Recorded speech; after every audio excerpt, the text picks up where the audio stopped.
Hello dear student, देखिएगा class 12th के physics के मोस्ट इंपॉर्टेंट टॉपिक पर आज हम चर्चा करेंगे। देखिएगा टॉपिक दिया गया है एक समान चुंबकीय क्षेत्र में धारावाही लूप पर बल आघूर्ण। देखिएगा एक समान चुंबकीय क्षेत्र है, ठीक है, और ये क्या है, एक धारावाही लूप है, पी क्यू आर एस है, ठीक है। जब इसमें धारा आई प्रवाहित की जाती है तब इस लूप के प्रत्येक भुजा पर, ठीक है, एक बल आरोपित होता है, ठीक है। और जब बल आरोपित होता है जब बल आरोपित होगा तो यह जो है घूमने लगता है, तो यही बल आघूर्ण का मान ज्ञात करना है। देखिएगा माना पी क्यू आर एस एक आयताकार लूप है जिसे एक समान चुंबकीय क्षेत्र बी में लटकाया गया है। भुजा पी क्यू और आर एस ए तथा भुजा क्यू आर और भुजा एस पी, ठीक है, क्षैतिज दिशा में स्थित है। माना लूप की लंबाई पी क्यू आर एस बराबर एल है, मतलब कि पी क्यू और आर एस, मतलब लूप की लंबाई जो है वह कितना है, मान लीजिएगा एल है, और लूप की चौड़ाई जो है मान लीजिएगा वह क्या है, बी है। जब आयताकार लूप में धारा आई प्रवाहित हो रही हो तो प्रत्येक भुजा पर एक बल कार्य करता है, ठीक है। प्रत्येक भुजा पर क्या कार्य करता है, एक बल क्या कार्य करता है। वह बल की दिशा हम किससे ज्ञात करेंगे, फ्लेमिंग के जो है बाएं हाथ के नियमानुसार हम ज्ञात करेंगे। फ्लेमिंग के बाएं हाथ के नियमानुसार हम ज्ञात करेंगे, ठीक है। आयताकार लूप में धारा प्रवाहित करते हैं तब भुजा पी क्यू पर लगने वाला बल, देखिए भुजा पी क्यू जो है इस पर जो बल लगेगा वो बाहर की ओर लगेगा, ऊपर की ओर लगेगा, और भुजा आर एस पर जो बल लगेगा वो नीचे की ओर लगेगा, और भुजा पी एस पर जो बल लगेगा, ठीक है, पी एस और क्यू आर पर जो बल लगेगा यह एक दूसरे के विपरीत बल होंगे। और अगर एक दूसरे के विपरीत बल हैं, परिमाण में समान होंगे, तो वे एक दूसरे को क्या कर देंगे, निरस्त कर देंगे, जीरो हो जाएंगे। आयताकार लूप में धारा प्रवाहित करते हैं तब भुजा पी क्यू पर लगने वाला बल, देखिए F3 बराबर हो जाएगा I B L sine theta, ठीक है। आई बी एल साइन थीटा क्या हो जाएगा, लंबवत हो जाएगा, ऊपर की ओर लंबवत लगेगा, साइन थीटा साइन 90 अंश हो जाएगा, आई बी एल हो जाएगा।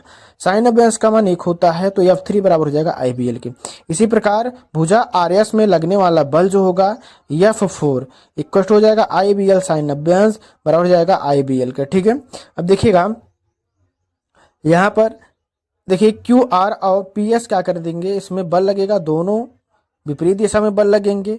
भुजा क्यू आर व पी एस में लगने वाला बल एक दूसरे को निरस्त कर देंगे, ठीक है।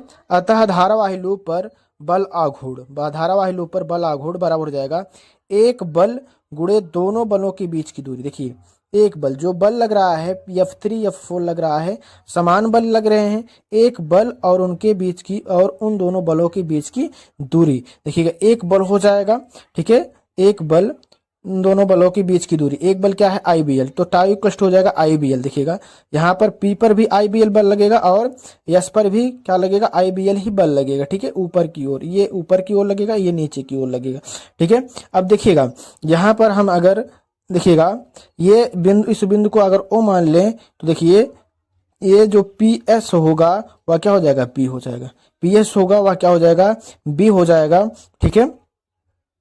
हमें क्या ज्ञात करना है, हमें जो है ओपी की दूरी ज्ञात करनी है। तो यहाँ पर हम क्या लगाएंगे, त्रिभुज पीओएस बराबर में, त्रिभुज पीओएस में अगर आप देखोगे तो साइन थीटा ओपी बट्टे क्या हो जाएगा, देखिए साइन थीटा बराबर क्या होता है, मतलब कि ओपी लंब, ओपी हो जाएगा ओपी बट्टे हो जाएगा कर्ण पी एस के, ठीक है। साइन थीटा ओपी बट्टे क्या हो जाएगा, साइन थीटा बराबर हो जाएगा ओपी बट्टे पी एस के। देखिए ओपी का मान हम निकालेंगे तो पी एस जो है वह किसके बराबर है, बी के बराबर है, तो ओपी बराबर बी साइन थीटा हो जाएगा, ठीक है। ओपी का मान यहाँ पर हम रखेंगे क्या, बी साइन थीटा। देखिए दोनों बलों के बीच की दूरी क्या होगी, ओपी ही तो होगी, तो tau equal to I B L B sine theta हो जाएगा, टाउ इक्वल टू हो जाएगा आई बी एल, देखिएगा एल इंटू बी को हम कह सकते हैं क्या, क्षेत्रफल के बराबर होगा, लंबाई गुणे चौड़ाई बराबर क्या होता है, क्षेत्रफल ही तो होता है, ठीक है। तो टाउ इक्वल टू हो जाएगा I B A sign theta हो जाएगा। सदिश रूप में अगर हम लिखेंगे तो टाउ इक्वल टू हो जाएगा I vector A cross vector B हो जाएगा, ठीक है। यदि लूप में फेरों की संख्या कैपिटल एन हो तो टाउ इक्वल टू हो जाएगा N I A B sine theta हो जाएगा, ठीक है। तो आई होप समझ गए होंगे। तो अब हम मिलते हैं नेक्स्ट वीडियो में, आज के लिए इतना ही।